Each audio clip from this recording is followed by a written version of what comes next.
Guys, welcome to my channel. So यहाँ पर है hero Splendor BS6 FI bike, आप देख सकते हो।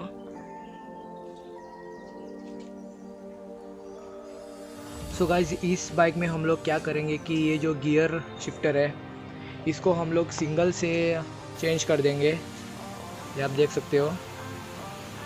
और इसका टेल लाइट गार्ड है या फिर लगेज कैरियर जो भी कहते हैं इसको, उसको भी हम लोग चेंज करेंगे। तो जल्दी से स्टार्ट करते हैं।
अगर आपको वीडियो अच्छी लगे तो वीडियो को एक लाइक कर देना, चैनल को भी सब्सक्राइब कर लेना। मिलते हैं नेक्स्ट वीडियो में, तब तक के लिए टेक केयर।